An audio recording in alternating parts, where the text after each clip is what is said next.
Hello students, कैसे हैं आप सब। आशा करती हूँ आप अच्छे होंगे और अच्छे से अपनी पढ़ाई कर रहे होंगे।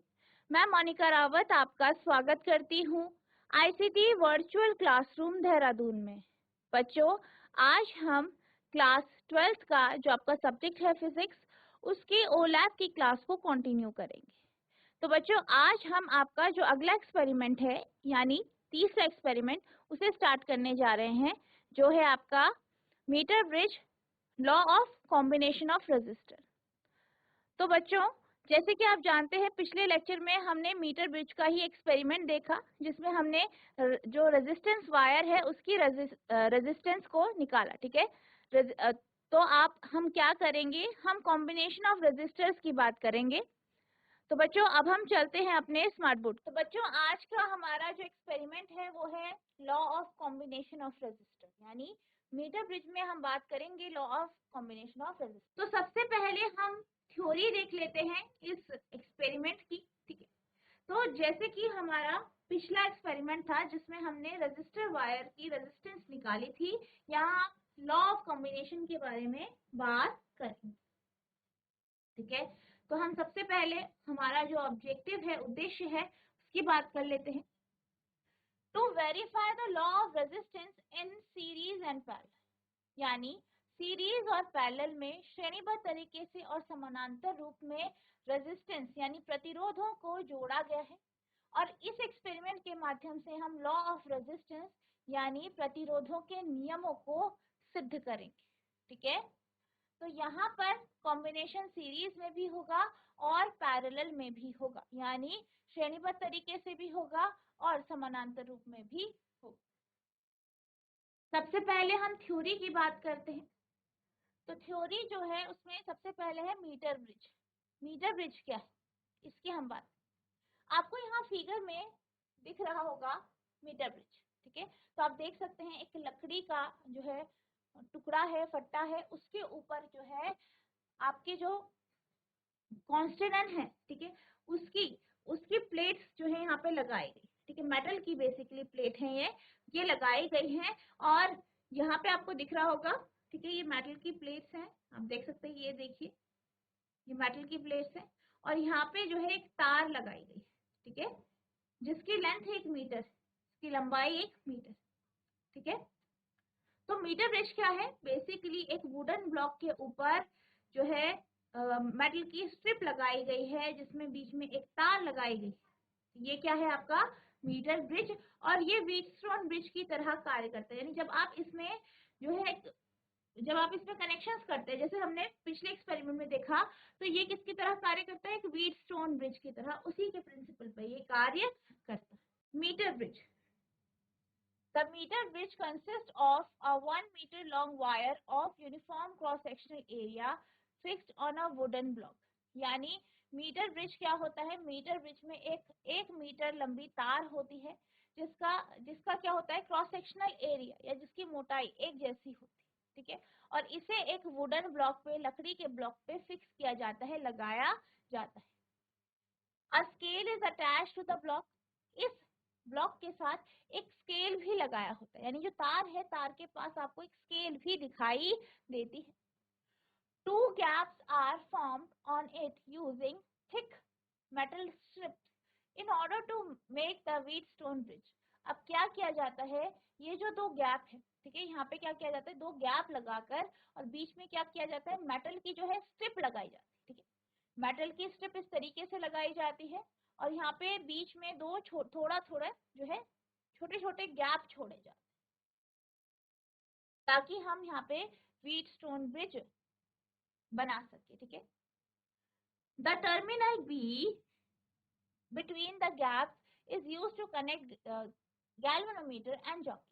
अब यहाँ पे ये जो टर्मिनल होता है, इसे हम बी टर्मिनल कहते हैं। इस टर्मिनल से हम गैल्वेनोमीटर और जॉकी को जोड़ते हैं। तो बेसिकली मीटर ब्रिज क्या है, एक ब्लॉक होता है, उसके ऊपर मेटल की स्ट्रिप्स लगाई जाती है इस तरीके से। अब ये जो मेटल की स्ट्रिप है, इसकी एक साइड को तार लगाई जाती है 1 मीटर की, और यहाँ पे स्केल भी होता है। अब यहाँ पे गैप है, एक गैप ये रहा, एक गैप ये रहा। यहाँ पे हम क्या लगाते हैं, रेजिस्टेंस बॉक्स और आपका जो रेजिस्टेंस वायर है या रेजिस्टर लगाते हैं, और जो यहाँ पे बीच में ये वाला पॉइंट है, यहाँ पे गैल्वेनोमीटर लगाया जाता है जो कि जॉकी से जोड़ा जाता है। ये आप देख सकते हैं, ये जो स्ट्रक्चर है ये व्हीटस्टोन ब्रिज का स्ट्रक्चर है। ठीक है, आप देख सकते हैं यहाँ पे बिल्कुल इसी की तरह यहाँ पे जो है जो कनेक्शन है वो किए जाते। ठीक है, the meter bridge is operate under Wheatstone bridge. जो मीटर ब्रिज है वो व्हीटस्टोन ब्रिज के में जो है इसके प्रिंसिपल पर काम करता है, इस पे ऑपरेट करता है। यानी जो आपका मीटर ब्रिज का कनेक्शन है वो व्हीटस्टोन ब्रिज की तरह होता है और ये बिल्कुल इसी सिद्धांत पर कार्य भी करता है। Here four resistors PQRS are connected to form a network ABCD। यहाँ पे क्या किया जाता है, जो ये है रेजिस्टर PQRS, इनको जो है आपस में जोड़ा जाता है नेटवर्क की फॉर्म में। ठीक है, कैसे? ABCD नेटवर्क की फॉर्म में से जोड़ा जाता है। In the balancing condition, there is no deflection on the galvanometer। अगर हम बैलेंसिंग कंडीशन की बात करें, यानी जब आपका व्हीटस्टोन ब्रिज बैलेंस होता है, ठीक है, जब आपका व्हीटस्टोन ब्रिज क्या होता है, बैलेंस होता है, तो जो आपका गैल्वेनोमीटर होता है, ठीक है, जो आपका गैल्वेनोमीटर होता है, इसमें किसी भी प्रकार की कोई भी डिफ्लेक्शन नहीं होती। ठीक है, आपका जो गैल्वेनोमीटर होता है ये 0 पे होता है। ठीक है, और इसमें किसी भी प्रकार की कोई डिफ्लेक्शन नहीं होती। कब नहीं होती? जब बैलेंस की कंडीशन होती है। ठीक है, कंडीशन किसकी होती है? बैलेंस की, यानी बैलेंस है सब। यानी कंडीशन क्या है? P अपॉन Q बराबर R अपॉन S। कंडीशन क्या है? बैलेंसिंग कंडीशन, नो डिफ्लेक्शन होगा, और इस कंडीशन में क्या होगा? P अपॉन Q बराबर होगा आपका R upon S। A resistance wire is introduced in gap G1। अब गैप G1 में क्या किया जाता है? एक रेजिस्टेंस वायर यानी प्रतिरोध तार जोड़ी जाती है। And the resistance box is in gap G2। और G2 गैप में एक रेजिस्टेंस बॉक्स यानी प्रतिरोध बॉक्स, ठीक है, जोड़ा जाता है, रेजिस्टेंस बॉक्स जोड़ा जाता है। One end of the galvanometer is connected to terminal D। जो गैल्वेनोमीटर है उसका एक टर्मिनल D से जोड़ा जाता है। ठीक है, किससे जोड़ा जाता है? D से जोड़ा जाता है। And its other end is connected to the jockey. और इसका जो दूसरा एंड है, दूसरा सिरा है, वो जॉकी से जोड़ा जाता है। As the jockey slides over the wire AC, it has no deflection at the balance point null point।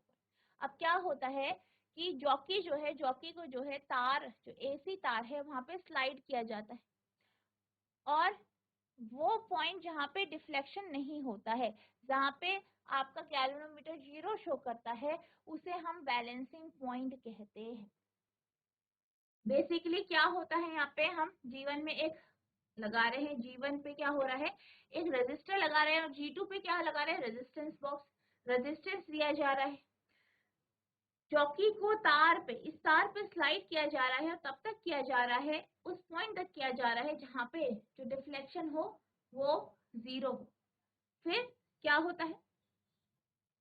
If the length AB is L, अगर लेंथ AB क्या है? L है, then the length BC is 100 minus L। अगर लंबाई AB क्या है? L है, तो जो AC लंबाई है कितनी है? 100 जो है 100 सेंटीमीटर की है, तो 100 माइनस L हो जाएगी क्या? BC। Then according to Wheatstone bridge, अब व्हीटस्टोन ब्रिज के प्रिंसिपल के अकॉर्डिंग क्या होगा फिर? ठीक है, अब यहाँ पे आप इसको व्हीटस्टोन ब्रिज के साथ कैसे जोड़ पा रहे? आप यहाँ पे देख सकते हैं कि यहाँ पे आपके पास रेजिस्टेंस है X और R।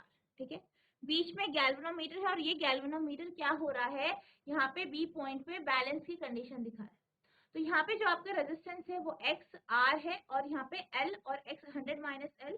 ठीक है, ये आपकी क्या है? लेंथ हो गई। ठीक है, अब ये बिल्कुल इसी की तरह कार्य कर रहा है। देखिए यहाँ पे ये गैल्वेनोमीटर है, ये एक रेजिस्टेंस हो गया, ये दूसरा रेजिस्टेंस बॉक्स जो है। ठीक है, यहाँ पे जो तार है जहाँ पे बैलेंस आ रहा है वो आपका D पॉइंट हो गया, ये तार का रेजिस्टेंस, और ये दूसरी तरफ का। ठीक है, तो ये इस तरीके से यहाँ पे शो हो रहा है, इसी तरीके से ये कार्य कर रहा है।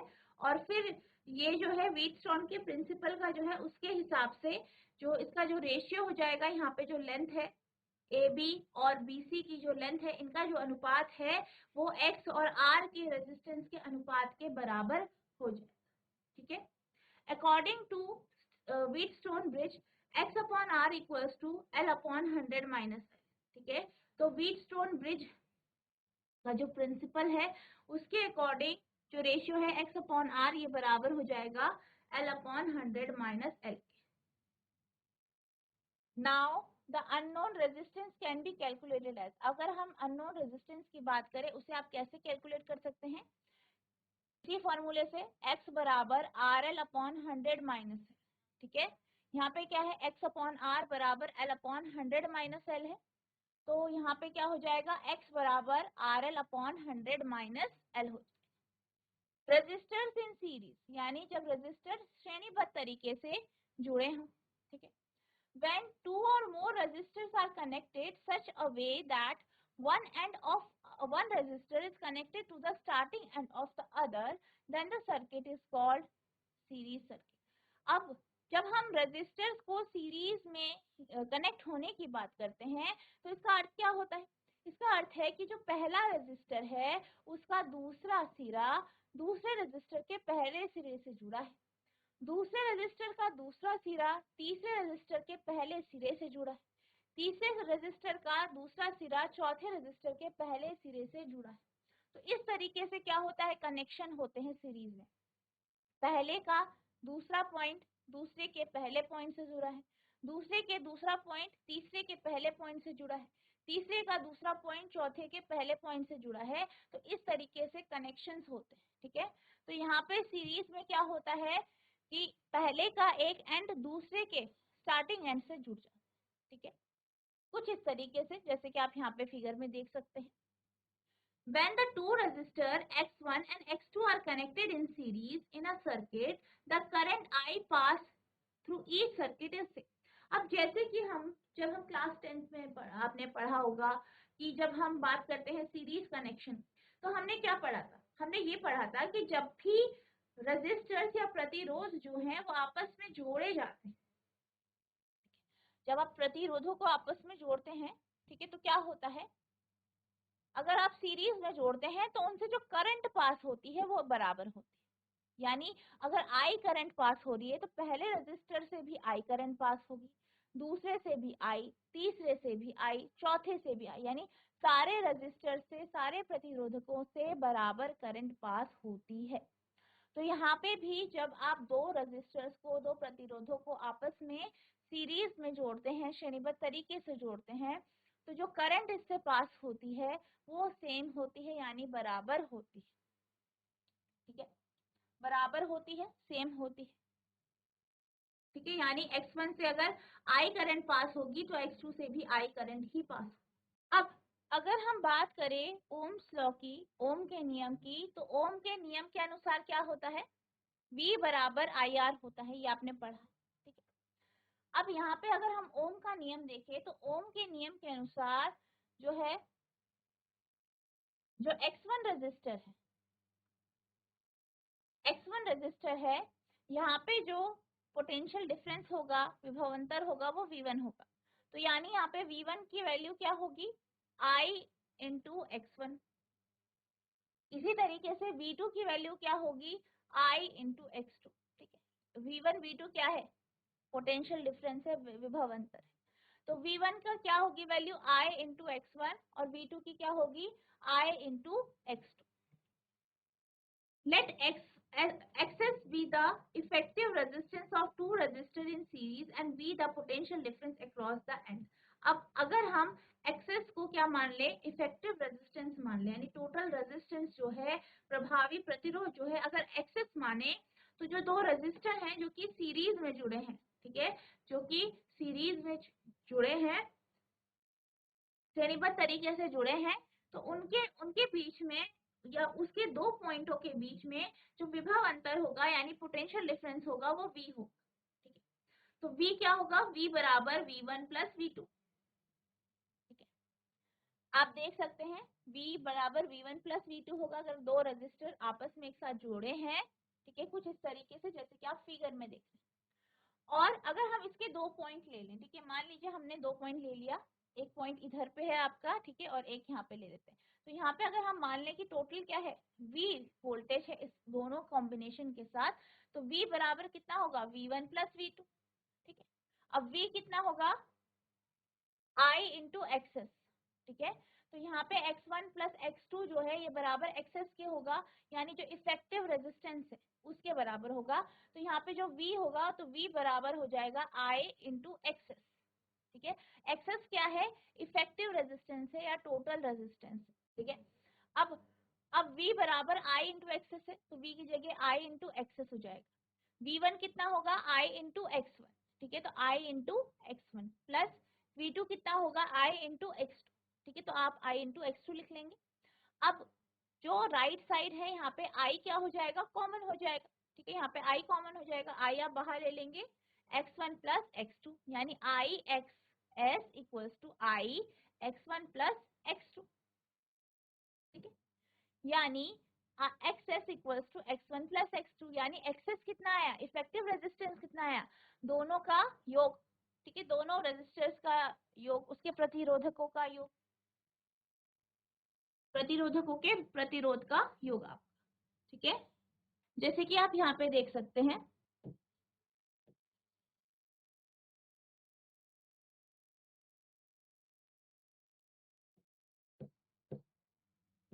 ये आपका x1 है और ये क्या है, x2 प्रतिरोध है। ठीक है, तो अगर हम माने कि इन दोनों को जब हम आपस में जोड़ते हैं तो टोटल कितना है आपका, एक्सेस जो है इफेक्टिव रेजिस्टेंस है, यानी कुल प्रतिरोध जो होगा एक्सेस होगा। अब हम क्या चाहते हैं, ओम्स के नियम के अनुसार यहाँ पे यानी x1 में क्या होगा आपका विभव अंतर v1, तो ओम के नियम के अनुसार v equals to I R होता है या v1 बराबर आई आर वन होता है। ठीक है, तो v1 ठीक है बराबर आपका आई आर वन होगा। इसी तरीके से अगर x2 की बात करें तो x2 यानी यहाँ पे अगर हम मान लें कि विभव अंतर v2 है तो v2 बराबर हो जाएगा आई आर टू। ठीक है, अब जब हमने इसे कंबाइन कर लिया तो हमने क्या देखा, हमने इसे एक बैटरी से कनेक्ट किया जिसका विभव अंतर v था, यानी इन दोनों के कॉम्बिनेशन में हमने क्या किया, जो इन दोनों का कॉम्बिनेशन है इसमें आपका जो पोटेंशियल डिफरेंस है वो v है। यानी अगर हम बात करें a पॉइंट और b पॉइंट की, तो यहाँ पे अगर हम चेक करें तो क्या हो रहा है, विभव अंतर आपका v आ रहा है, क्योंकि बैटरी से आप विभव अंतर v दे रहे हैं, टोटल कितना आ रहा है, v आ रहा है। तो v को आप लिख सकते हैं v equals to v1 plus v2। ठीक है, अब v क्या है, v बराबर है आपका I एक्सेस, क्योंकि हमने इसका कुल जो है प्रतिरोधक, इनका प्रतिरोध एक्सेस माना है। अब आप इस वैल्यू को रख देंगे, I एक्सेस इक्वल्स टू v1 हो गया I x1 plus I x2। ठीक है, यहाँ पे आपके पास जो होगा x1 और x2 होगा। ठीक है, v1 बराबर I x1 होगा क्योंकि यहाँ पे r1 हमने x1 लिया है, v2 क्या होगा I x2 होगा क्योंकि हमने r2 क्या लिया है, x2 लिया है। v बराबर v1 प्लस v2 हुआ, v बराबर I एक्सेस हो गया क्योंकि हमने कुल प्रतिरोध कितना लिया है, xx लिया। तो I एक्सेस equals to I x1 plus I x2। I जो है राइट साइड में कॉमन आ गया, x1 प्लस x2, I से I कैंसिल, तो आपका आ जाएगा access equals to x1 plus x2। ठीक है, तो आपका आंसर ये आ जाएगा access equals to x1 plus x2। ठीक है, तो ये इस तरीके से आपका आया और इससे हमें ये प्रूफ हो गया कि जो एक्सेस है वो बराबर है x1 प्लस x2। ठीक है, thus when a number of resistors are connected in series, the effective resistance is equals to the sum of individual resistances. This is called the law of combination of resistances in series. ठीक है, अगर हम क्या करते हैं, बहुत सारे अलग अलग नंबर के रेजिस्टेंस लेते हैं तो उस हिसाब से ये क्या हो जाएंगे, जुड़ जाएंगे। जैसे कि एक्सेस equals to x1 plus x2 plus x3 plus x4 up to xn, यानी अगर हम टोटल रेजिस्टेंस की बात करें, ठीक है, टोटल प्रतिरोध की बात करें जो कि एक्सेस है, तो ये बराबर हो जाएगा x1 plus x2 plus x3 plus x4 कहाँ तक, xn पर। Adding resistors in series always increase the effective resistance. जब हम रेजिस्टर्स को सीरीज में जोड़ते हैं, श्रेणीबद्ध तरीके से जोड़ते हैं, तो जो इफेक्टिव रेजिस्टेंस होता है, कुल प्रतिरोध होता है, वो बढ़ जाता है। ठीक है, रजिस्टर्स इन पैरेलल। अब हम बात कर रहे हैं कि जब रजिस्टर कब कैसे होते हैं, पैरेलली कनेक्ट होते हैं, समानांतर रूप से आपस में जुड़े होते हैं। If the starting and if the starting end of two resistors are joined to a point A and the terminal end of the two are combined in given connections to a source of electricity, those circuits are called parallel circuits.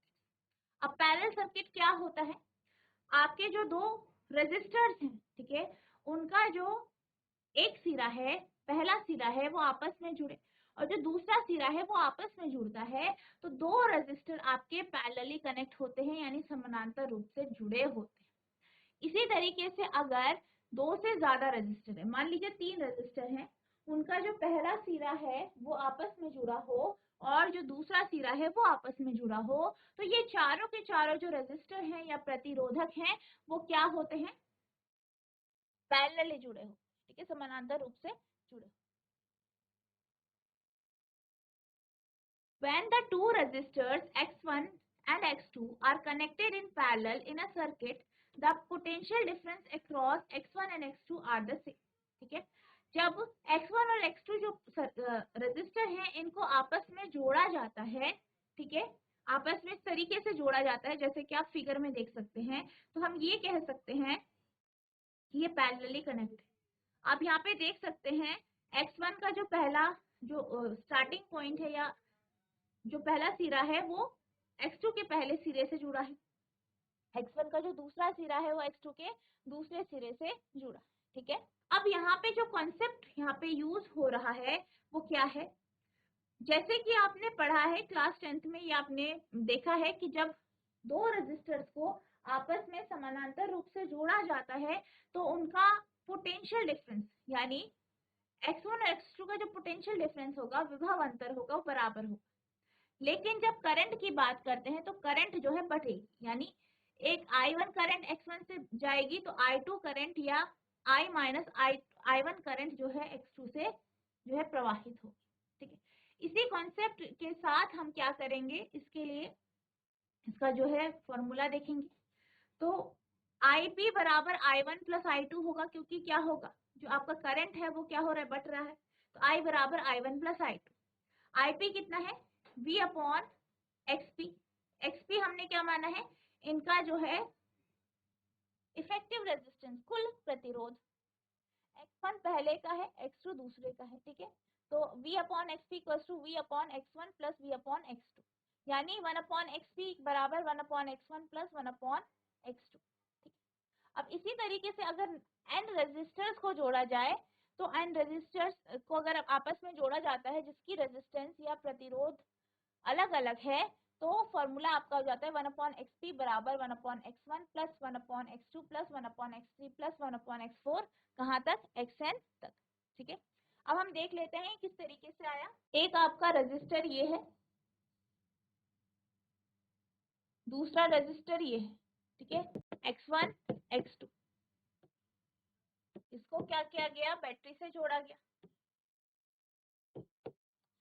Current IP यहाँ से flow हो रही है, तो यहाँ पे current होगी I1, यहाँ पे होगी I2, ठीक है। तो IP बराबर हो जाएगा आपका I1 प्लस I2 के। अब अगर हम I1 की बात करें ओम्स लॉ के हिसाब से V इक्वल्स टू IR होता है, ठीक है। तो यहाँ पे R की जगह आपका X लिया गया है, ठीक है। तो यहाँ पे क्या होगा, V बराबर, क्योंकि आपका जो है विभव अंतर तो सेम रहेगा, ठीक है, करंट और रेजिस्टेंस अलग होगा, तो V जो है सेम रहेगा दोनों के लिए। तो I कितना होगा, पहले रेजिस्टर के लिए X1 के लिए I1, ठीक है, R कितना होगा, X1। इसी तरीके से V बराबर IR ओम्स लॉ है, तो सेकेंड रेजिस्टर के लिए V equals to I2 into X2 होगा, ठीक है। तो अब हम क्या करेंगे, यहाँ पे जो है I1 की वैल्यू निकालेंगे, I1 बराबर V अपॉन X1 होगा। इसी तरीके से यहाँ पे I2 की वैल्यू निकालेंगे, V अपॉन X2, ठीक है।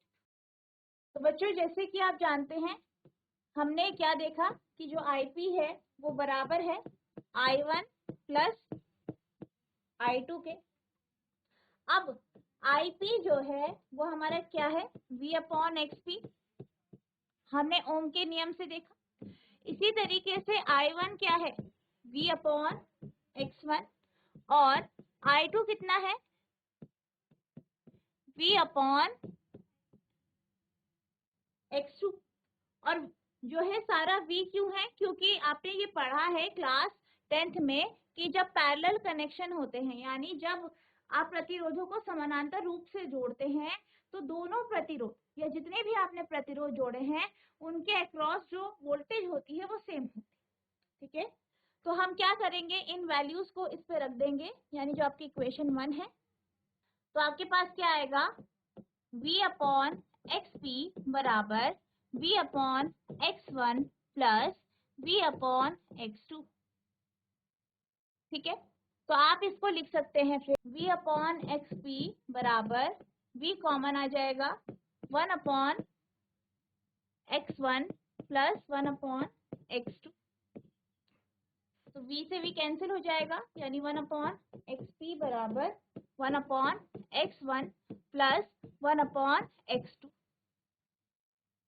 अब इसी तरीके से अगर आपके पास दो से ज्यादा, मान लीजिए आपके पास 3 रेजिस्टर लगे हैं, 3 प्रतिरोध लगे हैं, तो आपका फॉर्मूला हो जाएगा 1 अपॉन XP बराबर 1 upon X1 plus 1 upon X2 plus 1 upon X3।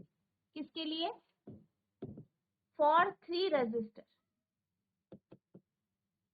ठीक है, इसी तरीके से अगर हम n रेजिस्टर की बात करें तो n रेजिस्टर्स के लिए 1 अपॉन XP बराबर 1 upon X1 plus 1 upon X2 plus 1 upon X3 plus 1 upon X4, कहाँ तक होगा, 1 अपॉन XN तक। ठीक है, तो इस तरीके से आप जो है n रेजिस्टर्स के लिए जो है कुल प्रतिरोध यानी टोटल जो रेजिस्टेंस है या इफेक्टिव जो रेजिस्टेंस है आप इस तरीके से निकाल सकते हैं। इसको आप नोट करेंगे।